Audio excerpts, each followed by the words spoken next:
दिवाली का त्योहार भारत के सबसे बड़े और पवित्र त्योहारों में से एक है, जिसे पूरे देश में बड़े उत्साह और भव्यता के साथ मनाया जाता है।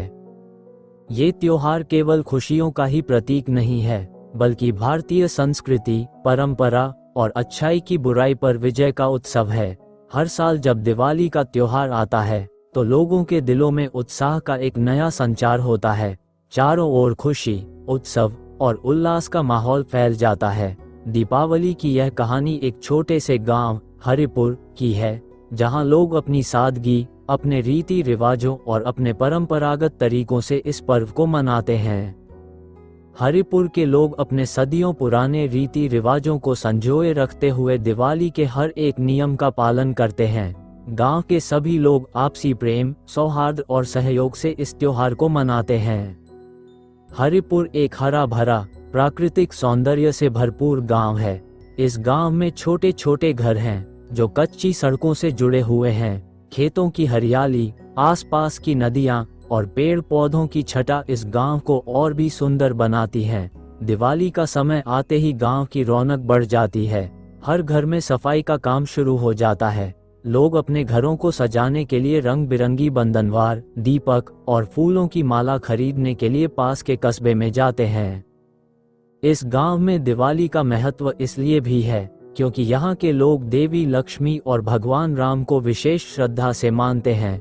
गांव के लोग मानते हैं कि दिवाली के दिन देवी लक्ष्मी पृथ्वी पर आती हैं और जो लोग साफ सुथरा और सजा धजा घर रखते हैं, उनके घर में देवी लक्ष्मी का वास होता है। इस कहानी के मुख्य पात्र हैं राधा, जो गांव की सबसे समझदार और कर्मठ महिला है, मोहन, जो एक ईमानदार और मेहनती किसान है, और उनके दो बच्चे सोनू और गुड़िया। राधा और मोहन का परिवार गांव के अन्य परिवारों की तरह ही दिवाली का बेसब्री से इंतजार करता है। उनके घर में भी तैयारी जोर शोर से चल रही है। राधा ने घर की सफाई का काम पहले ही पूरा कर लिया था। मोहन ने बाजार से मिट्टी के दीपक, रंगोली के रंग और बच्चों के लिए कुछ पटाखे भी खरीदे थे। बच्चों की खुशी का कोई ठिकाना नहीं था। दिवाली से 2 दिन पहले गांव के सभी लोग अपने घरों की सफाई में व्यस्त हो गए।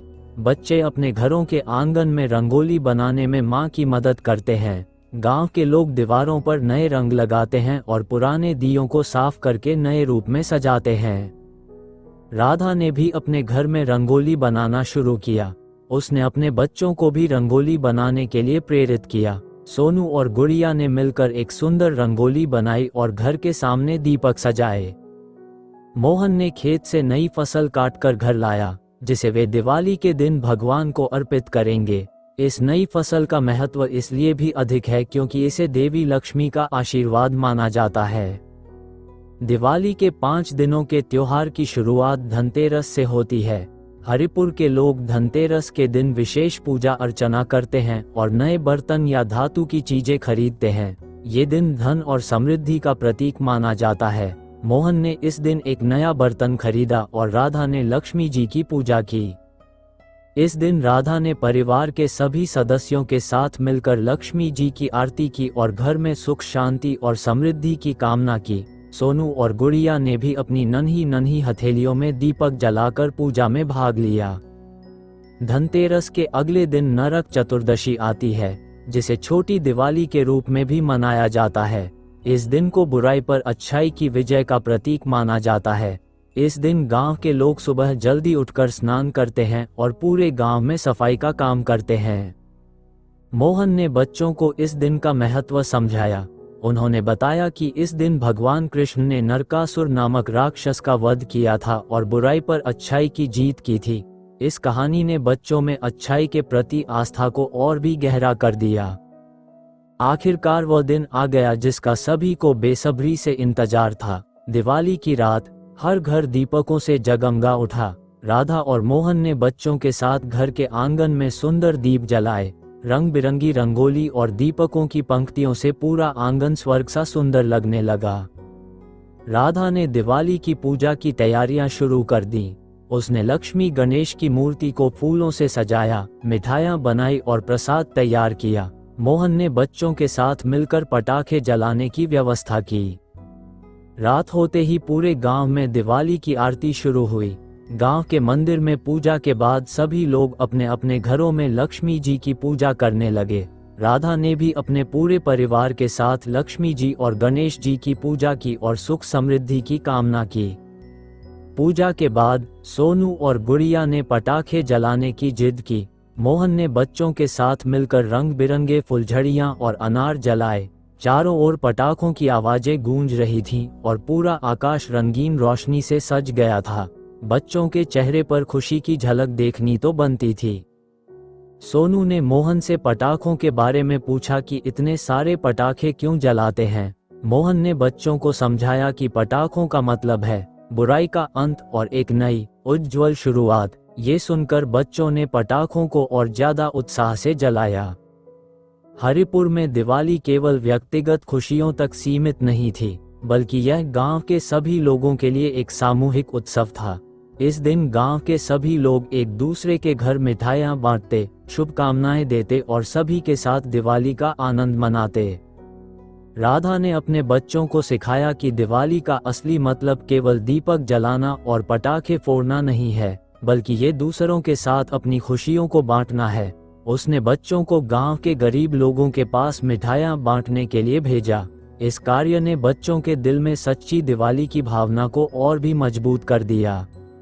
दिवाली के अगले दिन गांव में गोवर्धन पूजा होती है। इस दिन को भगवान कृष्ण के प्रति श्रद्धा अर्पित करने के रूप में मनाया जाता है। गांव के लोग गोवर्धन पर्वत की पूजा करते हैं और अपने पशुओं के प्रति आभार व्यक्त करते हैं। मोहन ने अपने बच्चों को गोवर्धन पूजा का महत्व समझाया और उन्हें ये भी बताया कि किस प्रकार भगवान कृष्ण ने गोवर्धन पर्वत को अपनी छोटी उंगली पर उठाकर गांव वालों की रक्षा की थी। इस कथा ने बच्चों के मन में भगवान कृष्ण के प्रति भक्ति को और गहरा कर दिया। दिवाली के 5वें और अंतिम दिन अन्नकूट का पर्व मनाया जाता है। इस दिन गांव की महिलाएं मिलकर कई तरह के पकवान बनाती हैं और इसे भगवान को अर्पित करती हैं। इस दिन गांव के मंदिर में भंडारे का आयोजन भी होता है, जिसमें सभी गांव वाले एक साथ भोजन करते हैं। राधा ने इस दिन विशेष भोजन तैयार किया और भगवान को भोग लगाया। इसके बाद सभी गांव वाले मिलकर मंदिर में भंडारे का आनंद उठाते हैं। दिवाली का ये पर्व केवल एक त्योहार नहीं है, बल्कि यह हमारे जीवन को एक नई दिशा देने का अवसर है। ये हमें सिखाता है कि हमें अपने जीवन में अच्छाई का दीप जलाना चाहिए, दूसरों की खुशियों का ध्यान रखना चाहिए और एक दूसरे के प्रति प्रेम और सहयोग का भाव रखना चाहिए। हरिपुर के लोगों ने एक बार फिर से दिवाली का त्योहार मिलजुल कर मनाया और इस पर्व की असली भावना को समझा।